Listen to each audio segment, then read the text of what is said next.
சென்னை அயனாவரம் தாவேகா பிரச்சார பொதுக்கூட்டத்தில் மது பாட்டில் வீசிய இருவரை போலீசார் கைது செய்து தீவிர விசாரணை மேற்கொண்டிருக்கிறார்கள்.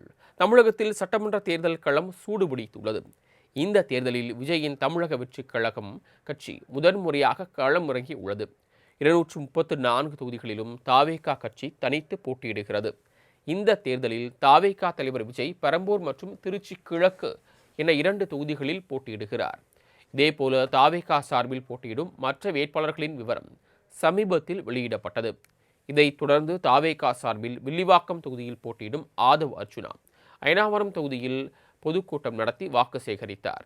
பொதுக்கூட்டத்தில் நாஞ்சில் சம்பத் பேசிக் கொண்டிருக்கும் போது திடீரென அங்கு அமர்ந்திருந்த பெண்கள் மீது மது பாட்டில் ஒன்று வேகமாக வந்து வீசப்பட்டது. இதில் பெண் ஒருவர் படுகாயமடைந்ததால் பெரும் பரபரப்பு நிலவிய நிலையில் அவரை உடனடியாக மீட்டு மருத்துவமனையில் சிகிச்சைக்காக அனுமதித்தனர். இதனைக் கண்டு அதிர்ச்சி அடைந்து மேடையில் பேசிய ஆதவ் அர்ஜுனா கண்ணாடி பாட்டிலை வீசி அடிப்பதுதான் ஜனநாயகமா என கேள்வி எழுப்பினார். மேலும் எவ்வளவுதான் அடிப்பீங்க, நாங்க திருப்பி அடிச்சா தாங்க மாட்டீங்க என ஆவேசமடைந்தார்.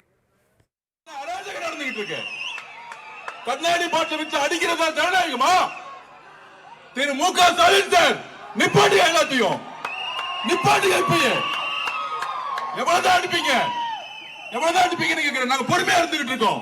திருப்பி அடிச்சா தாங்க மாட்டீங்க சொல்லிட்டேன். நானு திருப்பி அடிச்சு தாங்க மாட்டீங்க. நாங்க பொறுமையா இருந்துகிட்டு இருக்கோம்.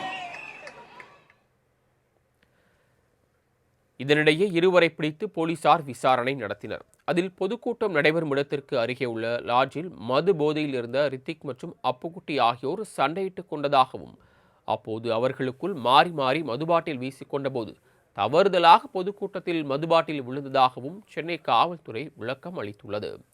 இதனையடுத்து பாட்டில் வீச்சு சம்பவம் தொடர்பாக காவல் நிலையத்தில் புகார் அளித்த பின் செய்தியாளர்களை சந்தித்த ஆதவ் அர்ஜுனா பாட்டில் வீசியவர்கள் மீது வழக்கு பதிவு செய்வதில் முதலமைச்சர் அழுத்தம் இருந்தால் தொடர் உண்ணாவிரத போராட்டத்தில் ஈடுபட போவதாக தெரிவித்தார்.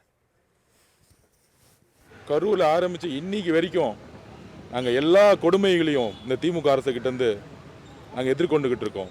காவல்துறையும் இந்த அதிகாரத்தையும் வச்சு பணபலத்தையும் வச்சு எங்களை எந்த அளவுக்கு நெருக்கடி கொடுக்குமோ அதை நெருக்கடி கொடுத்துட்டே இருக்கிறாங்க. இங்கே இருக்க இன்ஸ்பெக்டர்கிட்ட பேசணும், புகார் கொடுத்துருக்கோம். இப்போ தான் ரிமாண்ட் பண்ணிட்டாங்க, அந்த 2 பேரும் ரிமாண்ட் பண்ணி வச்சுருக்காங்க. நாங்கள் சொல்லியிருக்கோம், நாங்கள் என்ன புகார் கொடுத்தோமோ அந்த புகாரில் என்ன இருக்கோ அதை எஃப்ஐஆரில் பதிவு பண்ணணும். நாங்கள் எஃப்ஐஆர் காப்பிக்காக வெயிட் பண்ணிகிட்ருக்கோம். அதில் ஏதாச்சும் மு க ஸ்டாலின் சாருடைய இன்ஃப்ளூயன்ஸ் இருந்தால் உடனடியாக நாங்கள் உண்ணாவிரத போராட்டத்தில் கண்டிப்பாக இறவோம். எங்களுடைய பிரச்சாரம் மீண்டும் வலிமையுடன் பர்மிஷன் வாங்கிட்டோம்ல, எந்த வெஹிக்கிளும் யூஸ் பண்ணாமல் ரோட்டில் நடந்து ஒவ்வொரு தெருவா ஒவ்வொரு வீட்டு விட